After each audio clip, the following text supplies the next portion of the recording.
Super Crack Estrella presenta. Militares cuentan sobre algo increíble oculto en la Antártida. Hoy vamos a la Antártida. ¿Cuántos misterios y secretos pueden ocultarse bajo las capas y capas y capas de hielo de este continente helado? Como saben, hay muchas zonas que desde vista satelital están censuradas con enormes borrones o con parches sutiles de color blanco, camuflándose con la nieve para que no veamos los grandes secretos que hay allí en la Antártida. Hoy vamos a hablar de las confesiones de dos ex militares de Estados Unidos que estuvieron trabajando en bases militares de allí en la Antártida y que vieron cosas que les hicieron jurar que nunca dirían, pero bajo el anonimato y aportando un montón de pruebas, entre ellas documentos clasificados, le otorgaron todo esto a la prensa para revelar el gran secreto de la Antártida, y lo que dijeron estos ex militares va a sorprender a cualquiera. Toda esta historia comienza con la investigadora y periodista llamada Linda Moulton Howe. Esta mujer entró en contacto con varios ex militares del gobierno de Estados Unidos que habían trabajado en la Antártida, y estos le contaron historias sorprendentes. Uno de ellos se hacía llamar Brian, y le pidió por favor que no revelase su nombre porque ponía en peligro su vida y la de sus familiares, ya que lo que iba a decir era algo que no se podía contar. Lo que cuenta este militar que se hace llamar Brian es una experiencia que ocurrió en 1985,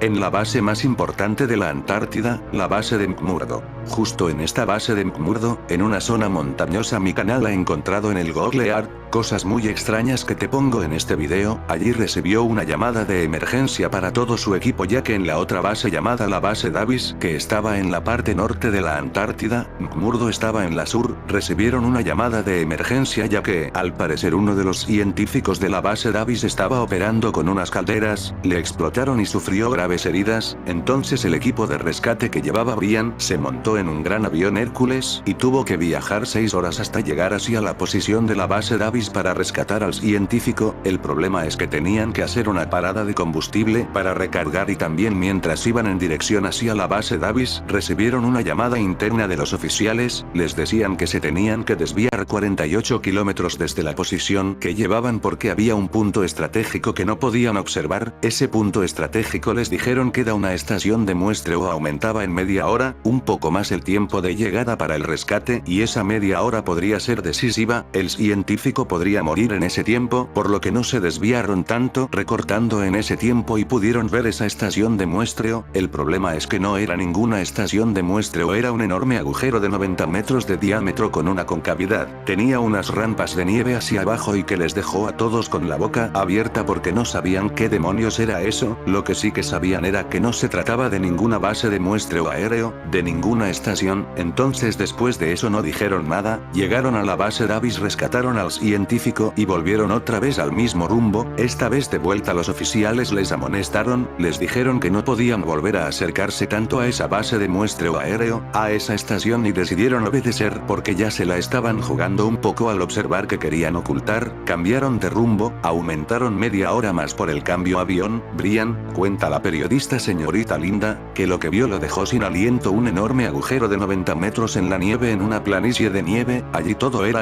llano y veía como si fueran las rampas que caía hacia abajo donde estaba ese enorme agujero. Brian se preguntó durante toda su vida qué es lo que vio y decía que tenía que ser algún tipo de base subterránea que conectaba internamente por debajo de la Antártida con otros lugares, con una extensa red de túneles fabricados no artificiales, por la disposición de esas rampas de nieve que llevaban a un agujero perfecto, cosa más factible si es hecha por alguien o por algo. Ahí dejó esa revelación a la señorita Linda. También habló de muchas otras experiencias, encuentros cercanos con ovnis mientras sobrevolaban varios puntos que ya se les avisaba a los militares de la Antártida, que en algunas ocasiones se podían ver esos objetos, pero que no tenían que hacer preguntas. Eso es muy interesante porque hay más de un militar que cuenta la misma historia. Luces, objetos que están en una montaña y en un instante en otra, y esto recuerda a una cosa. El almirante Richard Evelyn Byrd, hace ya muchos años, hizo una misión de reconocimiento en la Antártida que también fue llamada Operación Jump. Muchos militares de Estados Unidos haciendo maniobras en la Antártida, y curiosamente cuando acabaron las maniobras y volvían a casa habían muerto miles de militares. ¿Qué maniobras hicieron?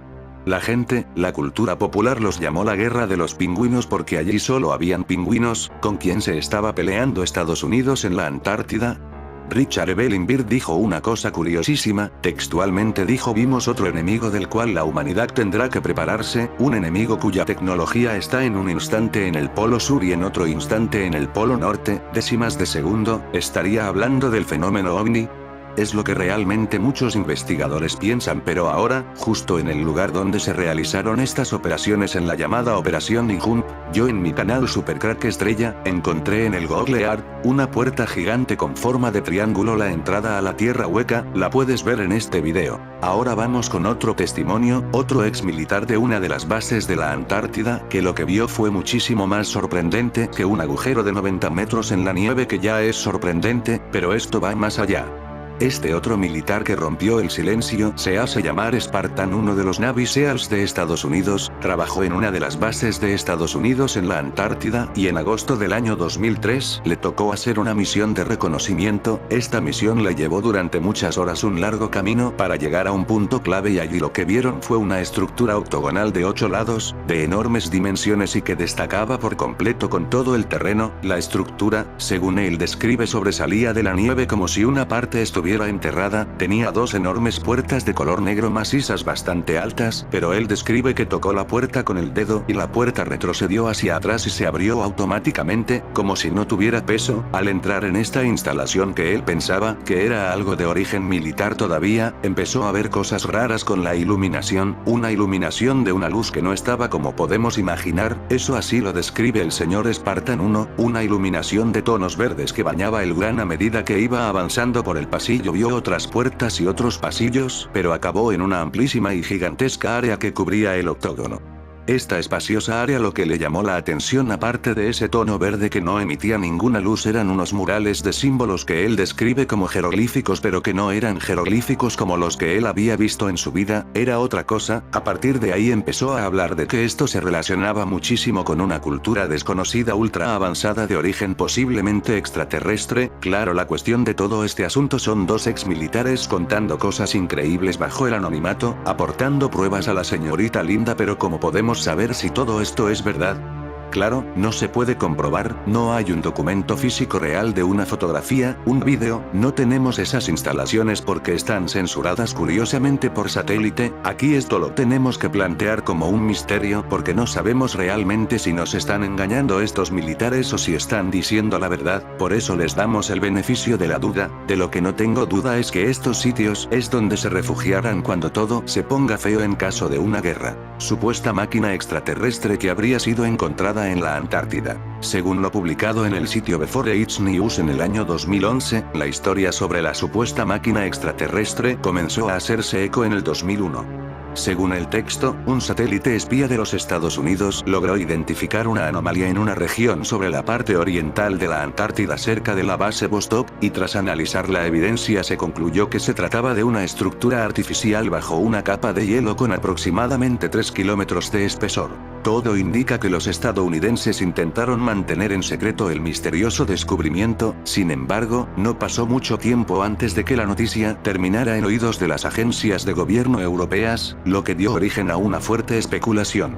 Muchos desconfiaron y dedujeron que Estados Unidos podría estar excavando o construyendo algo sobre el hielo. Por otra parte, si este no era el caso, entonces se trataba de un descubrimiento arqueológico sin precedentes, y es que se necesitan 3000 años para que una capa de hielo de 3 kilómetros se acumule sobre el sitio donde supuestamente se encontraba sepultada la nave, lo que lo convertía en el artefacto más antiguo construido por el hombre del que se tenga noticia.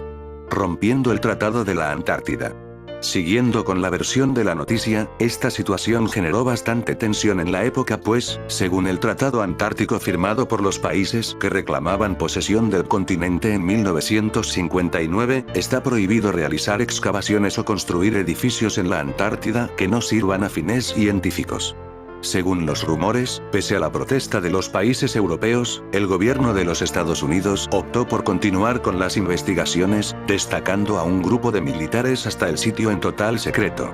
Según algunas versiones, el grupo había llevado un equipo nuclear para perforar roca conocido como subterráneo, capaz de transportar a una tripulación de 4 a 6 personas y de realizar agujeros sobre el hielo con facilidad.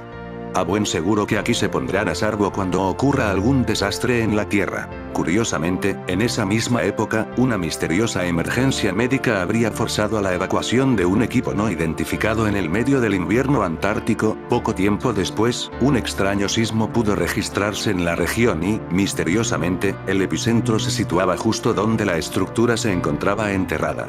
Según el artículo, pese a la presión de los medios de comunicación internacionales, el gobierno de los Estados Unidos decidió guardar silencio sobre el tema. Ese mismo año tuvo lugar el ataque terrorista al World Trade Center, y el tema sobre las misteriosas actividades en la Antártida quedó en el olvido, pero el fascinante caso de la máquina alienígena no termina aquí, es más, se pone mucho más raro.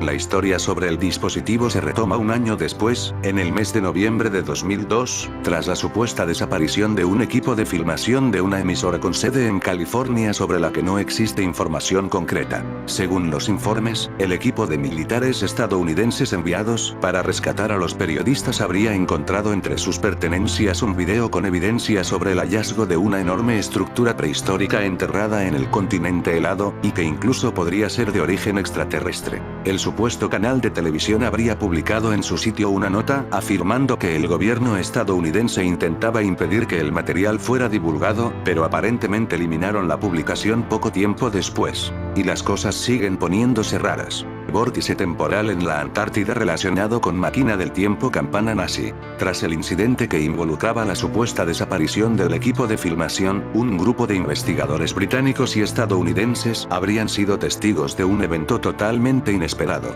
Mientras realizaban estudios climáticos de campo en las proximidades del lugar donde supuestamente se encontraba la máquina extraterrestre, atestiguaron la formación de un vórtice sobre sus cabezas. Y no se trataba de un vórtice normal, sino de uno que permaneció estacionario. Totalmente intrigados, los científicos decidieron explorar mejor el fenómeno y enviaron un globo meteorológico al interior del remolino. El instrumento estaba atado a un cable e iba equipado con dispositivos que medían la velocidad del viento, temperatura, presión barométrica y humedad, además de contar con un cronómetro para registrar la hora exacta de cada medición. Tras recuperar el globo, los investigadores descubrieron que el cronómetro había establecido como fecha el 27 de enero de 1965. Lo más impresionante fue que los científicos repitieron el experimento en diversas ocasiones, siempre con los mismos resultados. Así, determinaron que el vórtice probablemente era un túnel magnético que funcionaba como un portal al pasado. Y entonces, como el fenómeno se registró en la misma área donde el dispositivo extraterrestre estaría enterrado, surgió la teoría de que existía una relación entre el vórtice y la máquina. Además, si realmente se forman túneles magnéticos sobre la Antártida que permiten hacer viajes en el tiempo, no es de extrañar que el gobierno estadounidense intente ocultar la historia. Después de todo, un individuo malintencionado que tuviera la habilidad de viajar al pasado podría alterar el futuro de una forma fatal.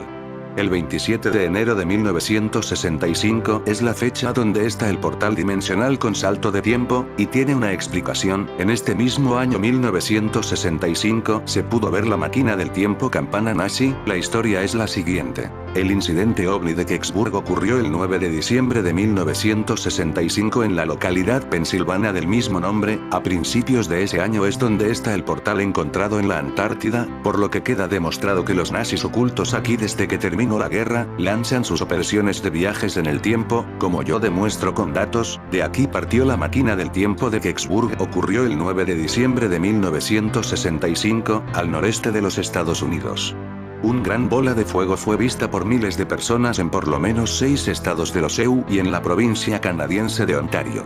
Pasó fugazmente sobre el área de las ciudades de Detroit, Michigan, y Windsor, supuestamente arrojando restos de metal caliente sobre el estado de Michigan y el norte del de Ohio.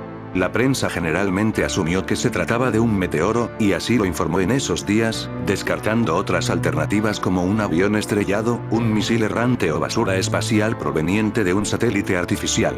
Sin embargo, varios testigos oculares de la pequeña villa de Kecksburg, ubicada a unos 50 kilómetros al sudeste de la ciudad de Pittsburgh, afirmaron que algo se había estrellado en los bosques cercanos. Además ocurrieron más cosas en ese año 1965, seguramente todo está relacionado. Los ovnis del gran apagón de Nueva York en 1965. El 9 de noviembre de 1965, Nueva York sufrió uno de los peores apagones en la historia de los Estados Unidos de América y dejó un gran enigma que se ha relacionado con el fenómeno ovni. El apagón de Nueva York, en realidad sucedió en más ciudades de USA y no se encontró una explicación exacta de cómo o por qué comenzó. Muchos factores fueron inexplicables. Inició a las 17:28 horas, dejando a decenas de ciudades paralizadas y en una completa oscuridad. Más de 30 millones de personas se vieron afectadas, en lugares como Massachusetts, Connecticut, Nueva York y con ello Manhattan, Nueva Jersey, Vermont y Pensilvania, entre otras ciudades norteamericanas, pero no fueron los únicos. El gran apagón llegó hasta Canadá, en Quebec y Ontario. Todo sistema de seguridad gubernamental cayó. Sin energía, todo dejó de funcionar y la histeria se hizo presente, el miedo y el caos se apoderó de las ciudades, la razón desconocida del suceso, provocó miedo y hasta paranoia en algunos puntos. Todo medio masivo se cayó. Hasta los aeropuertos interrumpieron todo funcionamiento. Muy pocos edificios contaron por poco tiempo, con generadores de energía para los servicios mínimos de iluminación. La oscuridad generó un escenario perfecto para robos de todo tipo, gente quedó atrapada en elevadores, en el metro, e incluso en juegos mecánicos. En general, el escenario fue de inseguridad y no hubo explicación de qué provocó que una inmensa red eléctrica haya caído. Supuestamente los sistemas automáticos de control energético estaban preparados para soportar las sobrecargas e incluso fraccionar las averías para que las mismas no se extendieran. Se dice que solo los distritos con avería debieron verse afectados, pero no fue así. Lo más extraño. Cientos de empleados de la compañía eléctrica revisaron a fondo los transformadores y cableado, pero no encontraron ninguna avería. Los habitantes de dichas ciudades estaban nerviosos, pues las horas pasaban y la tenebrosa oscuridad permanecía. Algo extraño fue que exactamente 12 horas después del apagón, con una precisión absoluta, ni un segundo antes ni uno después, la electricidad volvió. Todos querían una explicación. La que se dio, fue que el apagón se dio por un colapso en cadena de la red eléctrica que enlaza con Canadá, por una sobrecarga en el sistema, pero información supuestamente veraz, fue filtrada por personal del sistema de electricidad, quienes siempre aseguraron que no existió dicha falla. OVNIs provocaron el apagón. Cientos de personas reportaron luces extrañas sobre las centrales eléctricas antes, durante y después del apagón. Los avistamientos se fueron sumando y más que los gobiernos, la sociedad los fue registrando. En Niagara Falls y en Siracusa, se observaron platillos voladores u objetos voladores no identificados, OVNIs, antes del colapso. Fueron tantos, que no existía duda o posibilidad de coincidencia o casualidad sobre una percepción errónea en los avistamientos. A pesar de lo que muchos testigos reportaron, las autoridades siempre negaron, o bien ignoraron, los detalles sobre estos relatos. Algunos cientos de testimonios, sí se publicaron en periódicos, revistas, y pocas cadenas de televisión. La gente se dio cuenta de un encubrimiento oficial, sobre las causas verdaderas del gran apagón, pero un piloto se atrevió a contar su experiencia. Weldon Ross dijo que después de aterrizar en el Hancock International Airport, en medio de la oscuridad, vio un ovni de más de 30 metros sobre las líneas de alta tensión provenientes de Niagara Falls sobre la estación Clay. Otros pilotos como Harry Whittaker, Weldon Ross y Josh Croninger, y el comisionado en jefe de aviación en Siracusa Robert C. Walsh, también reportaron avistamientos de ovnis. NASA desconcertada por misteriosos círculos de hielo en el Ártico. Hoy vimos estas características algo circulares solo durante unos minutos, escribió desde el campo el científico de la misión Isebridge Johnson Tal, el hombre que tomó la foto. No recuerdo haber visto este tipo de cosas en ningún otro lugar. El tipo de cosas que vio fueron 3 agujeros con forma de ameba en una vasta capa continua de hielo delgado. En fin amigos de Supercrack Estrella, si el video te gustó pulgar arriba.